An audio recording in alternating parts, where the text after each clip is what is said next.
Hello, everyone. Welcome to Clean Greens Living, broadcasted here live on Rainier Avenue Radio. It is your host, Queen Bree. Thank you for joining us today. Let's get started with some announcements. Rainier Avenue Radio is back in the community again next week, and we'll broadcast live on location for Atlanta Street's annual Juneteenth celebration, June 18th, 5 p.m. to 8 p.m. Pacific time. So I was trying to be so good at this. So the location for Atlanta, let's rewind. Rainier Avenue Radio is back at the community again next week, and we'll be broadcasting live at what is happening? What is happening? Anyways, y'all, please join us for our 25th annual Juneteenth celebration live here on Rainier Avenue Radio. We will be hosting it. It will be at the Rainier Beach Community Center Plaza. So if you can get out and go join, it will be 5 p.m. to 8 p.m. Please join us. There will be interviews and live performances. You don't want to miss. These events are so amazing and so fun. So please show up and show out and support your community and short local vendors that will be there. All right. Make more community broadcasts like this possible by donating to Rainier Avenue Radio at Rainier Avenue Radio, Venmo at Rainier Avenue Radio, or RainierAvenueRadio.world. I am so happy that Daniel puts these announcements up on the screen, Lord. I be butchering them sometimes, but it's still there. Please donate to keep broadcasts like this going. I promise y'all I'll do better. Or maybe not. This is just who I am, so take it or leave it. Anyways, I'm super excited. It is June. I feel like, gosh, time is flying. School is almost out. Clean Greens is gearing up for its seasoning opening. So if you guys are available, please save the date for June 27th, 11 a.m. to 3 p.m. at Spruce Parks. We will be hosting our season opener. Our special guest is Michael Powers, and also DJ Guy will be in the building. So please come, and other local community choir will be there. So please come join the festivities. Pick up your fresh organic bag of produce. This will be the first season to get the bags straight off the farm. So please join us for our season opener.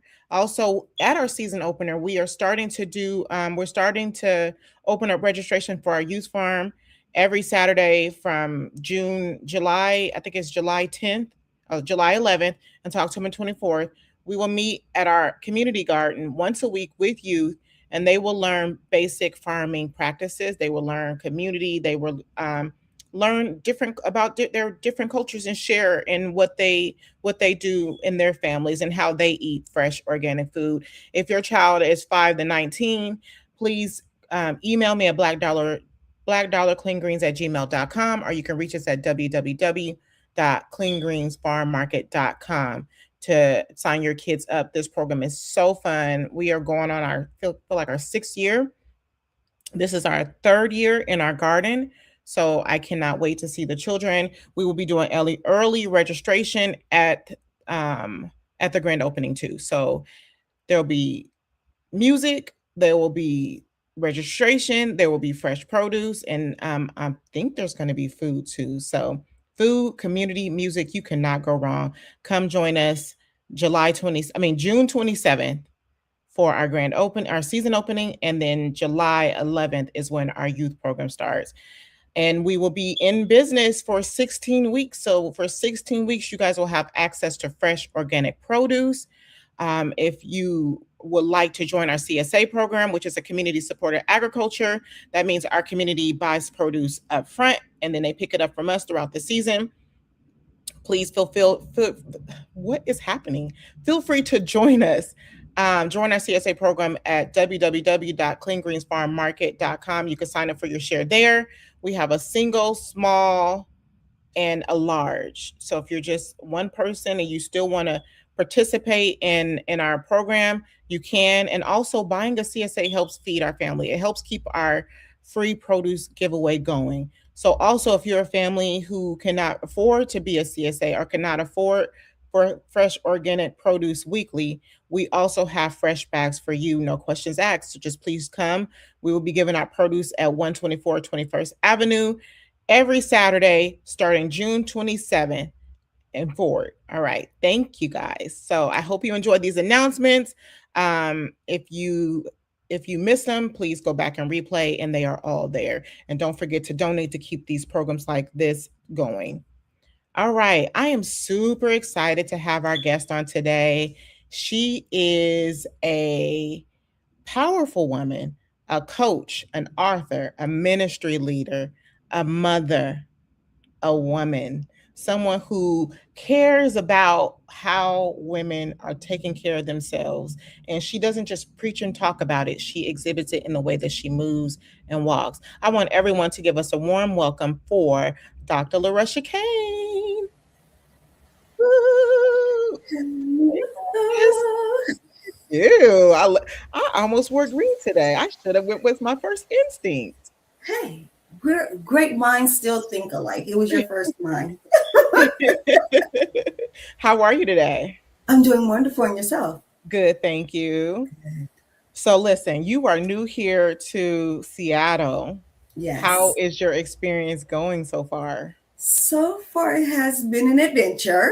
Mhm. I'm getting used to the weather, the culture. I'm from California. So here, what I love about Seattle is rich and is steeped in culture. And there's a museum everywhere for you to learn, for you to grow. I'm in Green Lake, so I'm always meeting new people, walking around. So it's been an adventure thus far, and I love it.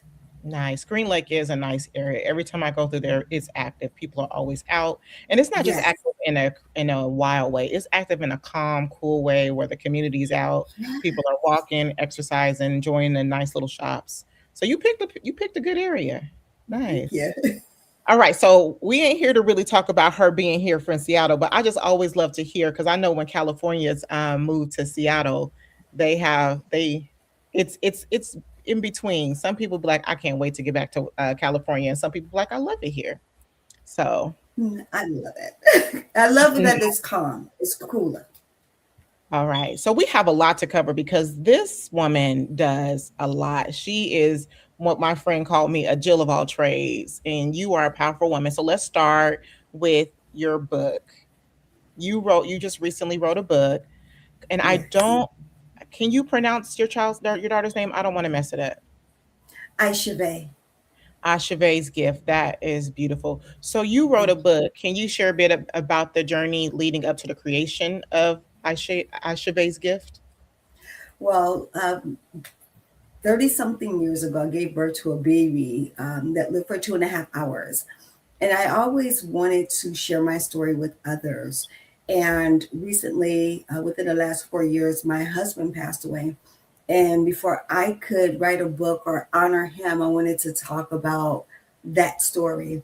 So I reached out to Jessica Jones Franks, and she's a book author and editor, and just she's like us, a woman that can get it done. And I told her what I wanted to do, and we drafted a timeline, and we just went for it. And it has been a labor of love, but it was one that was needed. And in the process of me writing the book, a hospital, one of my sisters reached out to a hospital and they said, we would love to have your book to be able to give to women that lost babies. So it was that even fueled me even more to be able to write this because there were people waiting to read it and read That, my story. that's beautiful. That's beautiful. So in this book, what is it that you are wanting to share with the audience? What I want the audience to know is that you're not alone. That if this is your story, you're not by yourself. That there's a group, a community of people that have walked the same walk as you, but also how to grieve properly. Because a lot of times people don't have language to be able to express what they're feeling, what they're going through. Because after you have buried your baby and life has gone on, for a lot of people, they forget and they move on, and you still feel stuck. So I want people to know and to understand how to talk to someone that has experienced it, to let the person that has experienced it know that they're not by themselves. And but there's always hope and there's always help. And that there is a community to help assist you in that healing journey. Nice. I know for I guess I'm gonna group you in a little bit with me too. women like us who go through things, we want to share and show up for people because we know what it was like for ourselves in that experience and maybe not having someone. So can you just share like what you some of the things that you went through that you know you felt but you felt like you couldn't express it. Can you share a little bit of that? Oh my God. I was angry with God. I felt like I couldn't express that. I felt like people failed me because my dad's a pastor and no one ever set me down to have a conversation with me about how I should feel, what I should be going through, to say, hey, I support you. So I felt let down by family. I felt overlooked. Her father wasn't grieving the same way I was grieving. So I was mad at him because he wasn't expressive. He more internalized. So there were a lot of times where I was just being honest, mad at God. Because I felt like, why would you allow me to get pregnant? Give birth to a baby, her live for a short span of time, and then take her away from me. Why would you allow me to hurt like that? Why would you allow me to feel that? So those were some of the things. And then one of the things that really bothered me was people would say, you're not over it yet. Yep. You're not over that yet. And why are you not over that? You can have more kids. And even now that I do have kids, they're like, you're still not over it? And I'm like, I'm walking this journey out. Yes, I'm healed, but there's a process of being made whole. And now I have the responsibility of helping others. So I never want people to be mishandled the way I was mishandled. Yeah, That's my thing. definitely. Thank you, and thank you for sharing that out loud to us because a lot of people don't understand that sometimes we do like they scare us into being like don't question God, but it's like when I read the Bible throughout, people are like, God, why me? Why this? Why this? How did Yes. you process like moving forward with your relationship with God with that? Oh, just being honest, I didn't want one. I did not want one. I boycotted church. I didn't want to talk to my dad. I didn't want to talk to anybody that talked about Jesus or God. I was just like, please be quiet. But what it would happen, and I had told myself that I would never go back to church again. But when I started having my boys, there was a desire to take them. I didn't want to send them, but I wanted to take them. But even though I was there, I still was boycotting within. I told him, I said, look, I am mad at you. I feel like you betrayed me. I feel like I was backstabbed. There were so many things I said to him, and even understanding that he understood and that he could handle the weight of the words that I was saying and never judge me. That's what made me started to create relationship and love him, knowing that he wasn't mad at me. Even when people say, you can't talk to him like that. And I said, no, you can't talk to him like that. But I can because this is my relationship. So I never let people define what I can and cannot say, but it helped me also to understand that he could handle the weight of whatever it is that I was thinking and feeling, and he loved me in spite of. I love you keep saying like some key words. I'm sorry. Like when you talk about relationship with God versus going to church, what is that? Oh my God. Because a lot of people push religion. You got to go to church, you got to pray, you have to do all these things. Okay, I can go to church and be performance oriented. I know how to raise my hand, I know how to shake, I know how to quake, I know how to speak in tongues, I know how to fall out.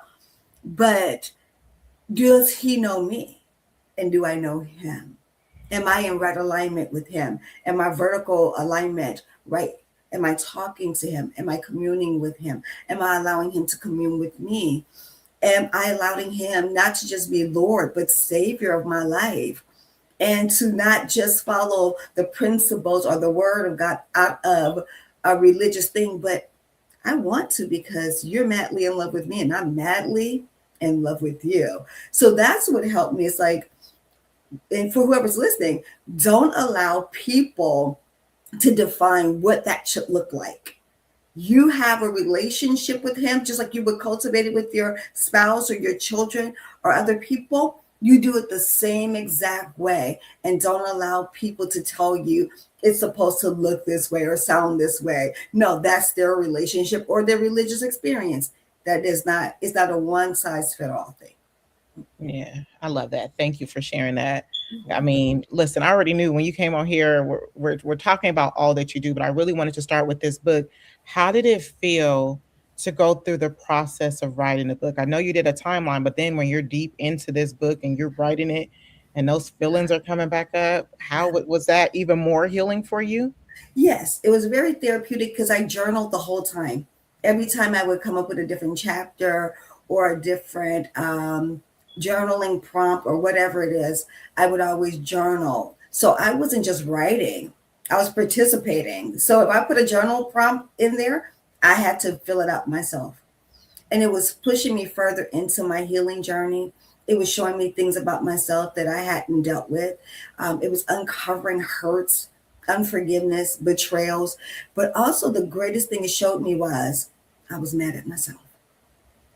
Why were you mad at yourself? I was mad at myself because a doctor said to me, your daughter died because of your stress. Oh, why would you know what? Exactly. And so for me, I didn't know for years I was carrying that burden of it's my fault. So with that being said, as I continue to write, I started saying, that's not my fault. I had nothing to do with that. Yeah, That's not it. And so it just uncovered so many different things and pulled back so many different layers that I was able to go deeper in my healing journey. So that's what it did for me. that's beautiful. And I love that you're sharing this because I don't think people realize the things that they're saying to people and that we hold that stuff in. Yes. So I'm happy that you wrote this book. What are some things that, a mother just recently lost their child? What would be some advice you would give to them right now before they even start to read the book? Because once you lost a baby, you ain't thinking about a book right now. But what No, would be something that you can say to them? grieve healthily. And what I mean by that is keep community around to a certain degree, those that are healthy and not trying to rush you through your process. Understand that crying is not weakness. You do not have to become superwoman and take care of everybody else. Make sure you sit in it. And it's okay to allow people to love you through it. Don't isolate. And I think that's the biggest one because you feel like nobody understands. You feel defective. You feel broken. You feel like the world has betrayed you. So what do? Let me push everybody away. I just want to sit in this. But no, you need community. You have to have community to help you walk through this so that the depression and the fear and all of those things don't take you over. And it's okay, especially for women of color. It's okay to go to therapy. It's Yeah. okay to join a support group. It's okay. It doesn't diminish who you are. There's more women that have gone through it. And you just never know by you walking through your process who you're going to be able to help that they haven't talked about their miscarriage, their things that they've gone through. And by you being brave enough, strong enough to talk about it, it creates a ripple effect for others. So don't isolate. It's okay to get help and it's okay to have community. And I love that you mentioned miscarriages. Most people don't realize that miscarriage is a loss of a child. Yes. It is a loss of a child. And whether that person wanted that child or didn't even know, like I had a miscarriage before, I didn't even know I was pregnant. But when I knew, it was Mm, a loss for me. yes. And people don't take that seriously. Like I was at the doctor's office and it's like, well, there's nothing I can do. Like it was just very cold and harsh. So thank you for mentioning that about grief and losing children and what it difference that it looks like whether you lost them at miscarriage or you lost them in the beginning, or some of us have went all the way through the pregnancy and lost the baby. So I Yes. thank you for writing this book for women who are going through and don't know how to process. Just even listening to you, I didn't even realize like I haven't even really processed that because they tell you to just move on, and people don't Yes. realize like these babies are a part of our bodies for so long and they're a part of Yes. us and they're irreplaceable. So even though they're passed on, it doesn't mean that you don't think about it, think Mm. about the possibilities of the what ifs didn't happen. Um, so when you do you ever get caught up in that? What like if she was alive now, and what do you do when you get caught up in that? Oh God, I not recently, but there have been times where I'm like, she'll never get married. I'll never see her. Whatever the mile markers are, I'll never see her graduate. I'll never see her go to college. I'll never see her get married. She'll never have grandkids. She would be 37 now. And so it's like, wow. And I remember watching one day Say Yes to the Dress. And I didn't realize why I was getting emotional. And I was like, oh, she'll never. So when I get in those moments, I journal a lot. I talk to my sister, I talk to my community about my feelings and my emotions. I don't suppress, I share. And we always talk about her as if she's still here. And what I mean by that is she lived for 2.5 hours. We had a funeral and everything for her. So it's like she's not an afterthought. So when I talk about she'll never have kids, it's like, well, I'll never have grandkids. And it's okay. Let me journal that. And when I'm journaling, I'm able to tell God everything I feel. And again, He can hold that. He's not bothered by it. No. And I'm able to release it, and go on. But I think a lot of times we pull back because I don't want to deal with it at all. And it's like, no, those triggers come. Yeah. Whether it's 2 days ago or 40 years ago, they still come.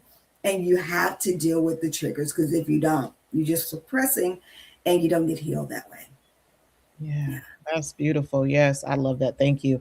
How has this grief shaped your way of ministry and moving through life? Oh God.